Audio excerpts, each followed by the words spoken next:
Olá, meus queridos, que bom estarmos aqui. Já é a quinta aula, nós ainda estamos começando o livro do Gênesis. Como eu falei lá atrás, você viu que nós não estamos com aquela pressa, assim, estamos indo devagar, construindo todo um cenário, porque eu tenho certeza que com as informações que eu tenho dado para você, bíblicas, essas informações vão ajudar você a entender melhor o texto quando ele estiver inserido no seu real contexto.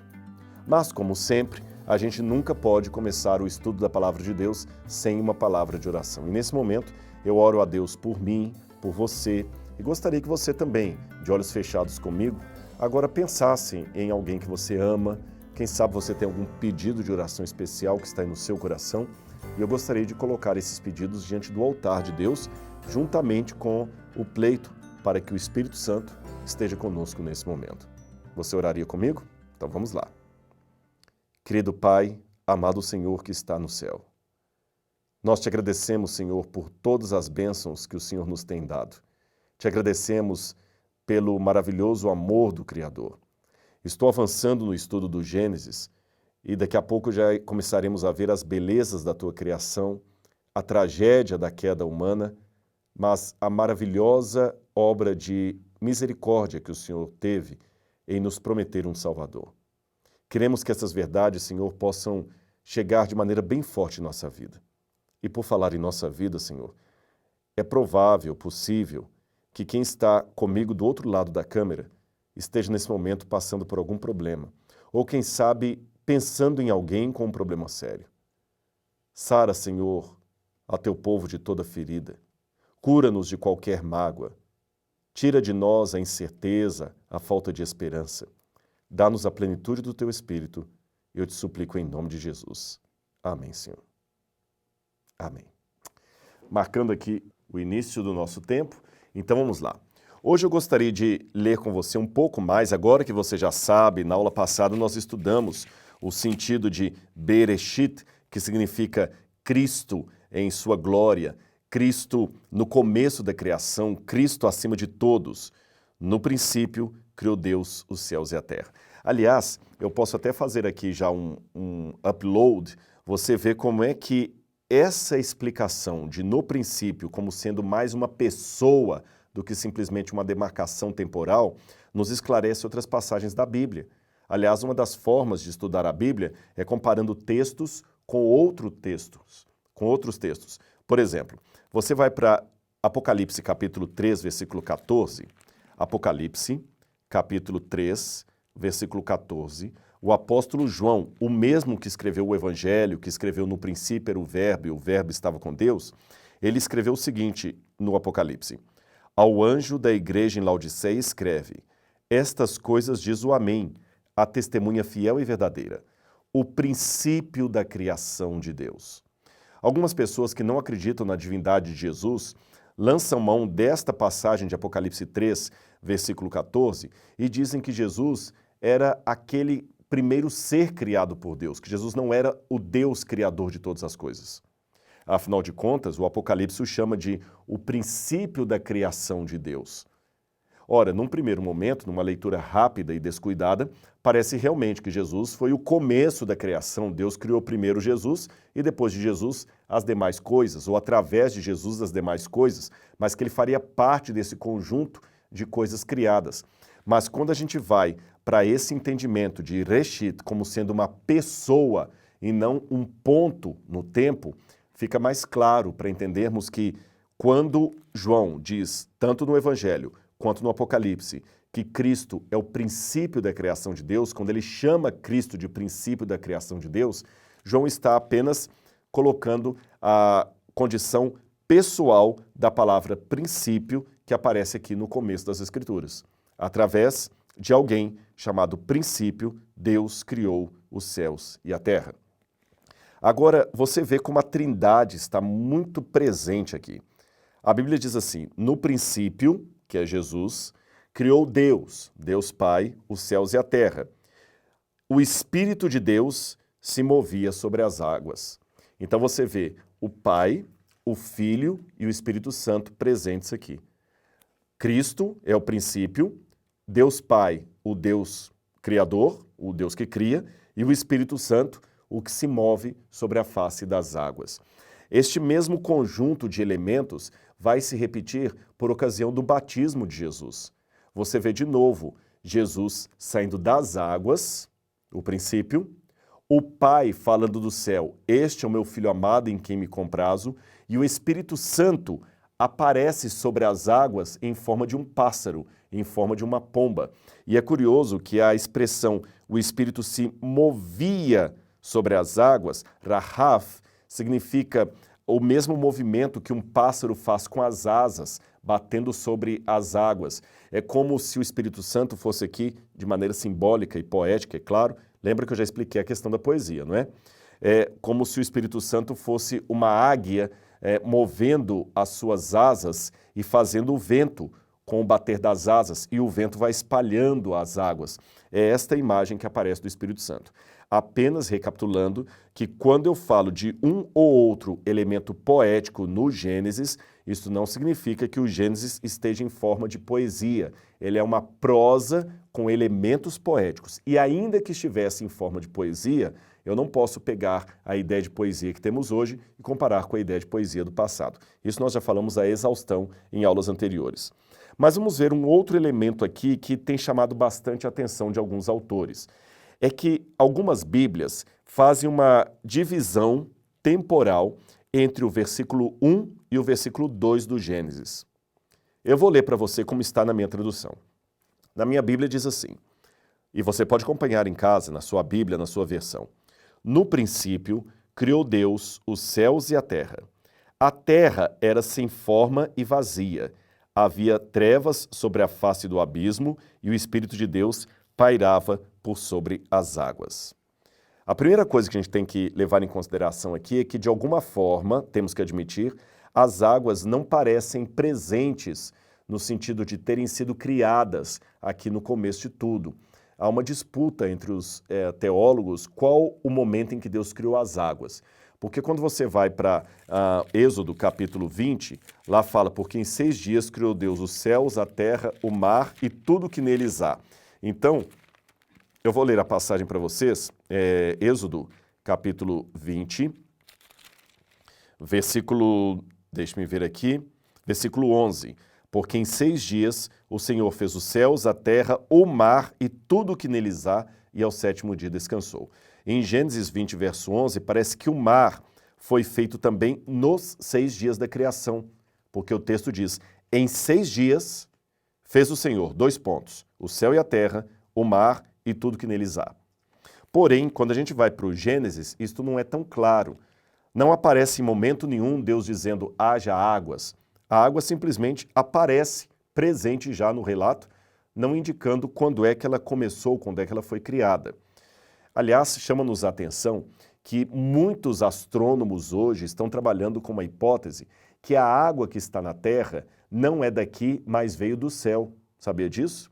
Há muitos astrônomos, é lógico que dando uma explicação evolucionista para o universo, que acreditam que as águas da Terra vieram do cosmos, talvez em forma de cristais que foram caindo, batendo aqui na Terra, e esses cristais acabaram depois se tornando líquidos, formando os mares, os oceanos, a água doce, a água salgada, etc.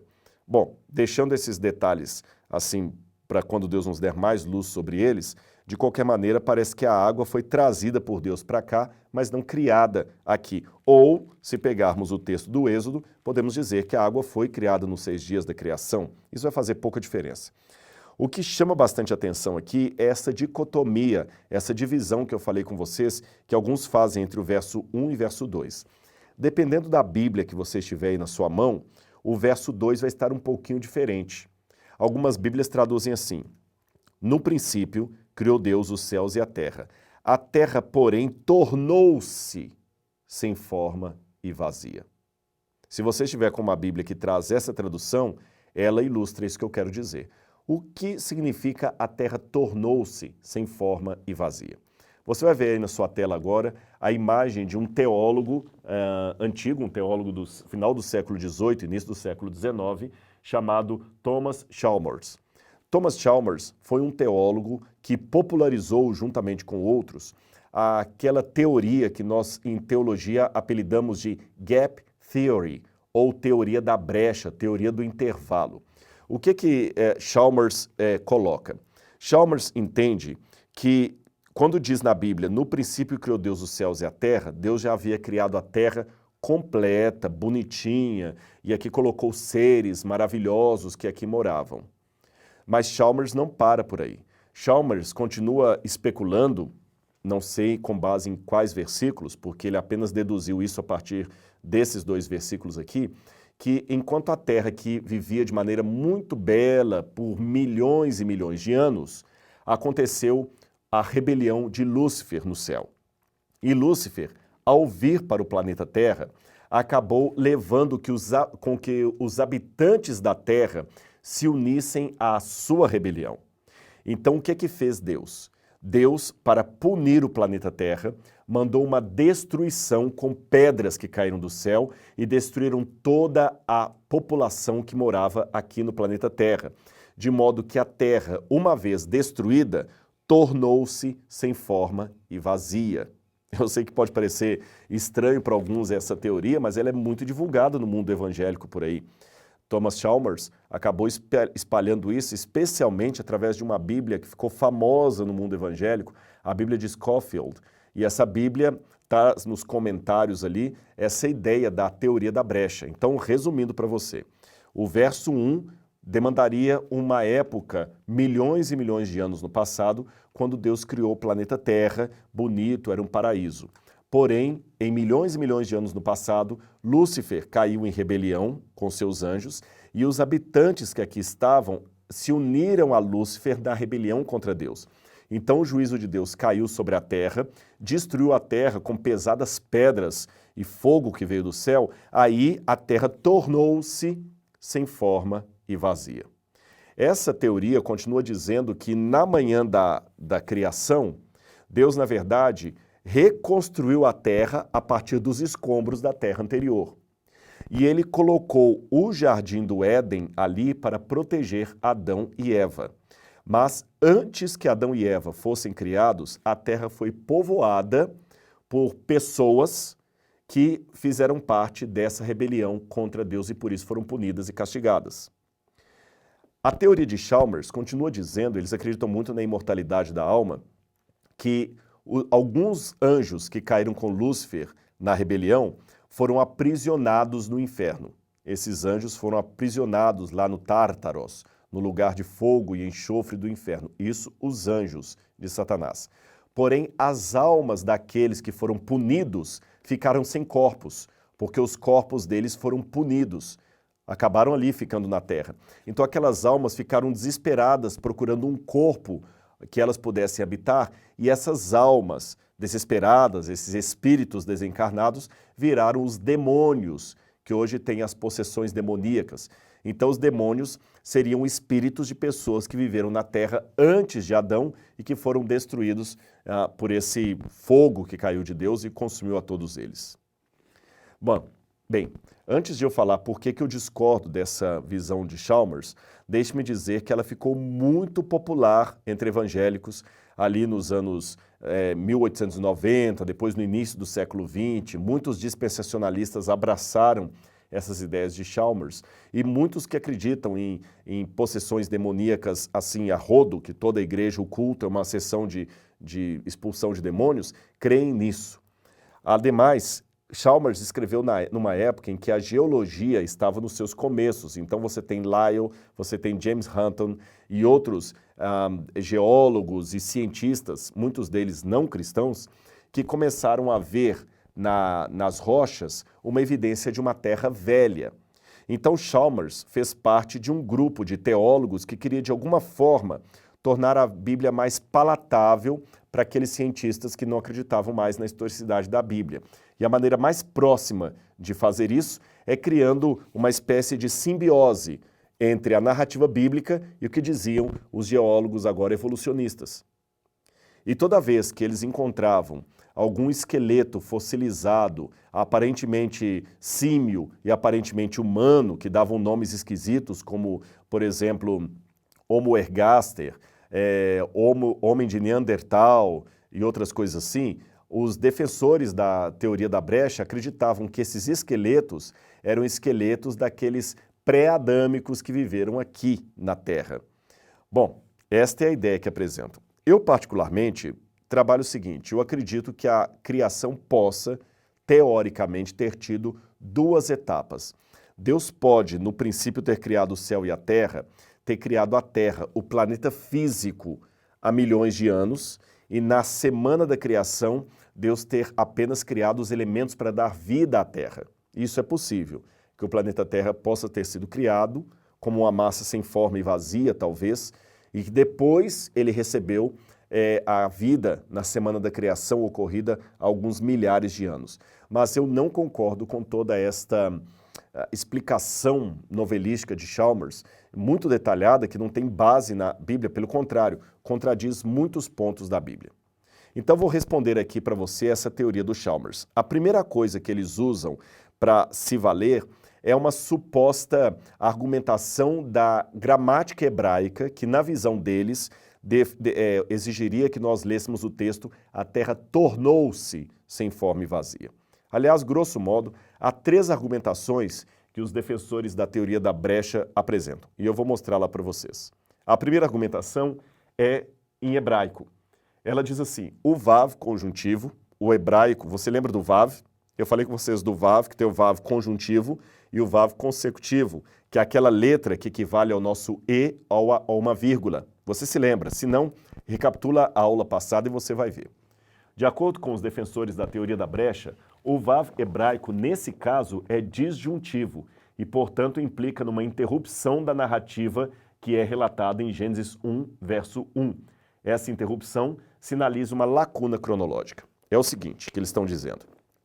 Na aula anterior, eu expliquei para você sobre essa letrinha, o vav, que ela tem a função conjuntiva, quando a gente coloca um elemento junto com o outro, conjuntivo, conjunto, que eu falei para vocês, vacas e cavalos, eu acho que foi esse exemplo que eu dei, né? Parrot, va, sussim, vacas e cavalos. O vav aí estou juntando os dois, conjuntivo. Eu falei também que ele tem um sentido consecutivo, quando você tem uma narrativa em que você coloca o vav quase como uma vírgula para separar elementos que vão acontecendo numa ordem. Ele chegou em casa e tirou os sapatos, e tirou as meias, e colocou o pijama, e se preparou para dormir.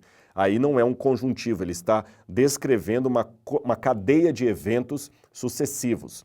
Mas existe um terceiro tipo de vav, que é o vav disjuntivo, que é quando você o usa quase para colocar um ponto final e abrir um parágrafo. Aí os argumentadores da teoria da brecha dizem que o vav que aparece aqui, ele é disjuntivo, que no hebraico diz assim: Bereshit bara Elohim hashamai et haaretz. No princípio criou Deus os céus, et hashamai, et vahaaretz.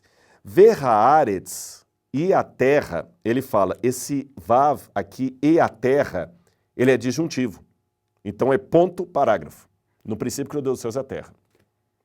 E a terra, como se eu fosse começar um novo parágrafo, então tem uma lacuna cronológica. Esse é o argumento da teoria da brecha. Daqui a pouquinho eu vou apresentar minha contra-argumentação a isso. Segundo argumento da teoria da brecha. A forma verbal era, hayatá, deve ser traduzida como tornou-se, e não como era, iniciando então um novo ciclo da criação. Você sabe que uma coisa interessante, no hebraico o verbo tem masculino e feminino, nós não temos isso em português. Então, vayerri é masculino, vaietá é feminino, para combinar com terra, aretz.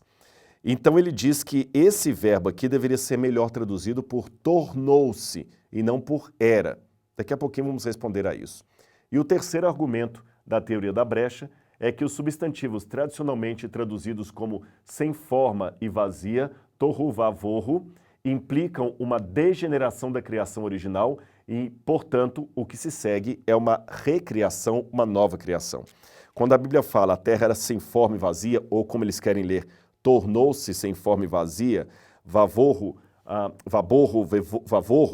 sem forma e vazia, eles acham que significa um estado caótico que a terra se tornou, mostrando então a rebelião que houve aqui. Será isso verdade? Bom, O que nós aprendemos com base na gramática hebraica é que o vav disjuntivo não é fixado em um verbo, mas em um substantivo. Então eu tenho que admitir que aqui de fato tem um vav disjuntivo. Porém, o vav disjuntivo ele é uma explicação do que vem anteriormente e não uma ruptura com ele. Este que é o nozinho da gramática. Vamos continuar vendo o que os gramáticos dizem. Isso significa que Gênesis capítulo 1, versículo 2 é um versículo explicativo de Gênesis 1, verso 1. Para que existisse uma lacuna, seria necessário um vav consecutivo, do qual não encontramos evidência aqui.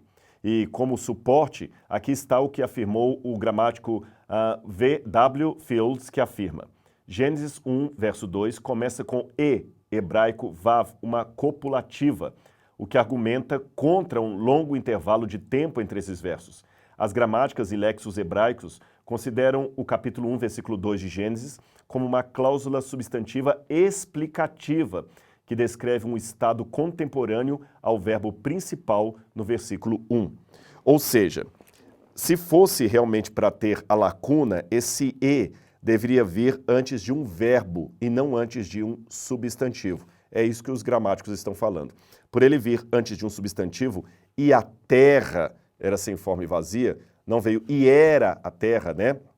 E a terra era sem forma e vazia, isso indica que aqui nós temos uma explicação do que está imediatamente antes, e não uma ruptura com o que está imediatamente antes. Vamos continuar aqui a nossa explicação.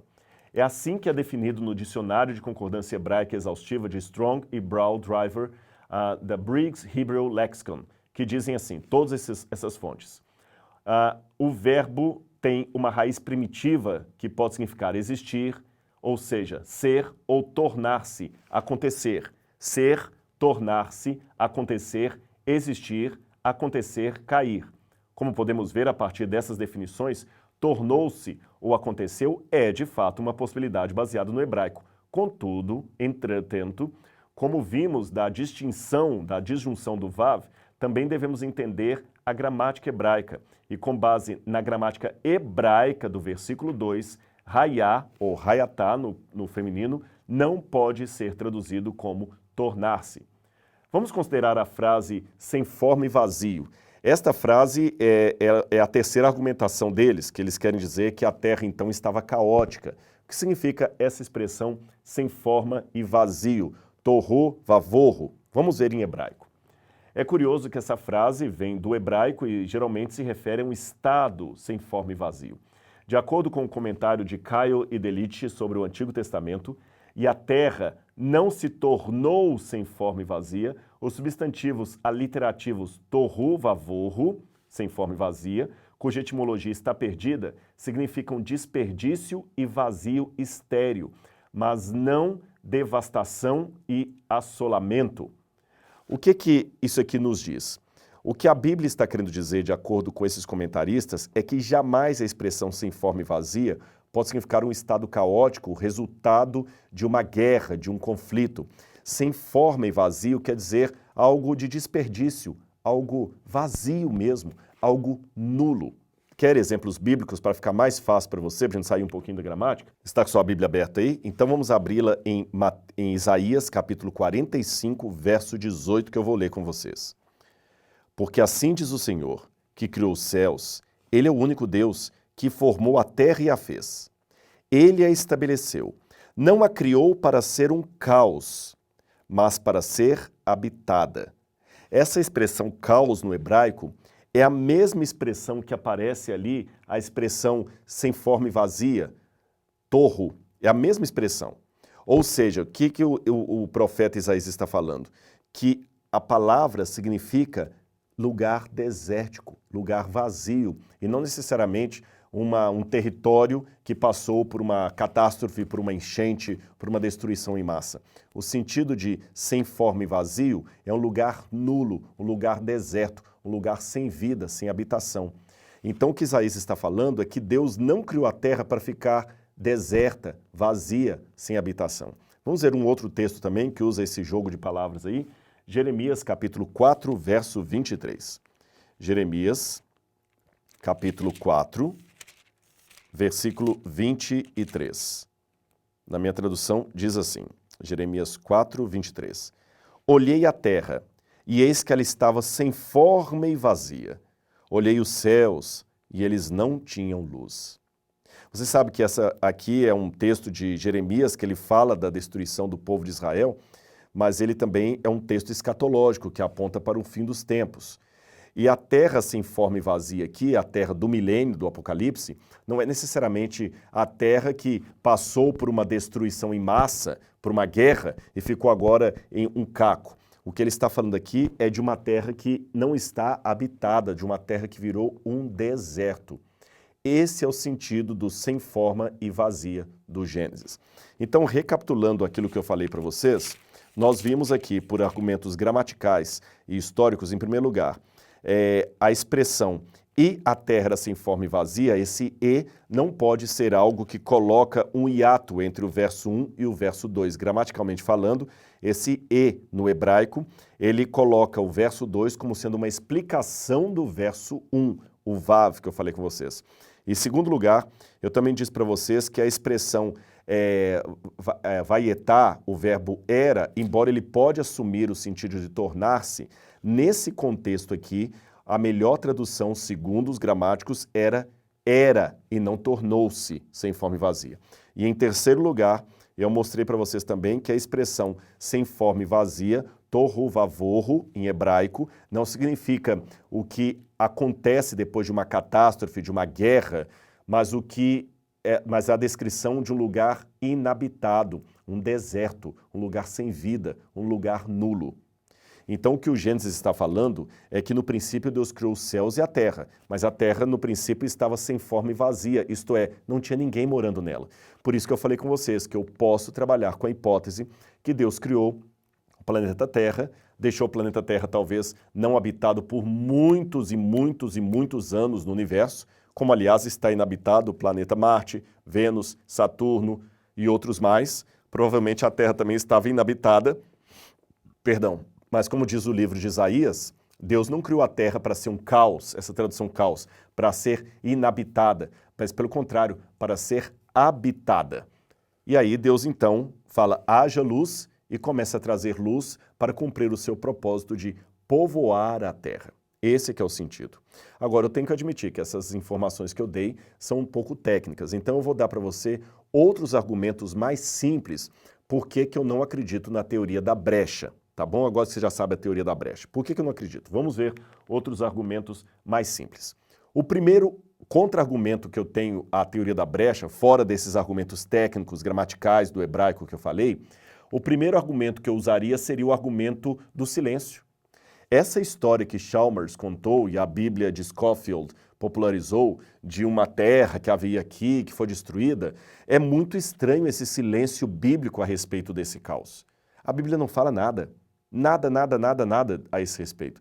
Se isso aqui realmente aconteceu, seria uma coisa muito forte para a Bíblia simplesmente ficar em silêncio a esse respeito. Aliás, pior do que isso. Quando você vai para várias passagens, como por exemplo Gênesis capítulo 1, versículo 31, sempre que Deus produzia alguma coisa, Deus fazia a sua criação e terminava sempre com essa frase: Deus viu que tudo o que havia feito e eis que era muito bom. Deus viu tudo o que havia feito e eis que era muito bom. Ora, se uma parte das pessoas que estavam aqui na Terra eram espíritos desencarnados, daqueles que viveram antes da destruição, como Deus poderia falar que ele viu tudo e que tudo era muito bom? Havia coisas aqui que não eram tão boas assim. Percebe? Outro detalhe curioso, quando você vai para Êxodo, eu li esse texto, mas eu quero lê-lo de novo. Quando você vai para Êxodo, capítulo 20, versículo 11, a Bíblia também faz aqui em Êxodo um resumo da criação, até como explicação do porquê da guarda do Shabat, ou do sábado. E, novamente, a Bíblia silencia a respeito de qualquer brecha. Ela diz assim, mas no sétimo dia é o sábado do Senhor teu Deus, sábado dedicado ao Senhor, não farás nenhum trabalho, etc. E no verso 11 diz, porque em 6 dias o Senhor fez os céus, a terra, o mar e tudo que neles há, e ao sétimo descansou. Não há nenhuma menção aqui a uma terra criada anteriormente que foi destruída por uma ira de Deus. Vou mais. Um dos mais fortes desafios contra a teoria da lacuna é que a morte, segundo a Bíblia, foi introduzida por Adão. Quando você vai a Romanos, capítulo 5, versículo 12 em diante, nós encontramos esta nota do apóstolo Paulo. Romanos 5, versículos 12 em diante. Eu já li esse texto anteriormente. Porque assim como por um só homem entrou o pecado no mundo e pelo pecado a morte, assim também a morte passou a toda a humanidade porque todos pecaram. O texto de Romanos, em conjunto com outros, é muito claro em dizer que a morte chegou no mundo em consequência do pecado de Adão. Mas, de acordo com a teoria de Chalmers, a morte entrou no mundo em consequência do pecado dos que viveram antes de Adão. Isso não faz sentido. Outra coisa que não faz sentido é o seguinte, a Bíblia fala que a morte veio de Adão até o último homem, porque todos pecaram. Aí a continuação aqui, olha, o verso 14. No entanto, a morte reinou desde Adão até Moisés, mesmo sobre aqueles que não pecaram, à semelhança da transgressão de Adão, a qual prefigurava aquele que haveria de vir. Veja bem, a morte reinou desde Adão, ou seja, começou com Adão, não com algum ser pré-adâmico que existiu aqui. Um outro elemento que nos chama a atenção é Apocalipse. Apocalipse capítulo 21, verso 1, diz assim, vi novo céu e nova terra, porque o primeiro céu e a primeira terra passaram e o mar já não existe. Preste atenção, nesta visão do Apocalipse, o apóstolo chama o nosso céu e a nossa terra de o primeiro céu e a primeira terra. Mas se a teoria da brecha fosse verdadeira, João deveria chamar esse céu e essa terra que vemos de o segundo céu e a segunda terra, porque o primeiro céu e a primeira terra foram aqueles que viveram antes de Adão. Outra passagem, 2 Pedro, capítulo 3, versículos 5 a 7. Vamos ver 2 Pedro 3, 5 a 7. Na minha tradução diz assim, acontece, de propósito, esquecem que os céus existem desde muito tempo e que a terra surgiu da água e através da água pela palavra de Deus. Com base nesta palavra, também o mundo daquele tempo foi destruído, afogado na água. Pela mesma palavra, os céus que agora existem têm sido guardados para o fogo, estando reservados para o dia do juízo e a destruição dos ímpios. Veja bem, Pedro, quando vai fazer um resumo escatológico da história do planeta, ele fala do mundo daquele tempo, que foi destruído pela água, evidentemente a destruição do dilúvio, e o mundo do futuro, que vai ser destruído pelo fogo. Pedro não fala nada de um mundo anterior que fora destruído pela ira de Deus. Então, esses elementos da Bíblia, em conjunto, tornam a teoria da brecha uma especulação não apenas folclórica, inventada, mas contrária à narrativa bíblica e contrária à gramática do hebraico, conforme nós vimos aqui a citação de bons estudiosos do hebraico. Bom, o nosso tempo agora está chegando ao fim e na semana que vem eu quero continuar estudando um pouco mais sobre o registro da criação e vou mostrar para você como é que essa expressão sem forma e vazia, que eu já expliquei, significa uma terra inútil, sem habitantes, como é que essa expressão se coordena de maneira harmoniosa com os atos criadores de Deus. Você está gostando dessa aula? Então não deixe de avaliar esse curso, não deixe de comentar com os seus amigos. Olha, gente, vamos lá, vamos fazer o curso de Comentando a Bíblia com Rodrigo Silva. Chamem mais pessoas para se inscreverem aqui nessa plataforma de ensino, tá bem? Eu fico muito feliz e você sabe que você está ajudando aqui também ao Museu de Arqueologia Bíblica. Você que faz essa assinatura, você está ajudando na formação e na manutenção desse Museu de Arqueologia Bíblica, que não é apenas para servir ao UNASP, mas ao Brasil de uma maneira geral, tá bom? Muito obrigado pelo seu carinho, a gente vai ficando por aqui, mas quarta-feira, às 20 horas, tem vídeo novo aqui na plataforma, tá bom? Eu aguardo você. Um abraço e até lá!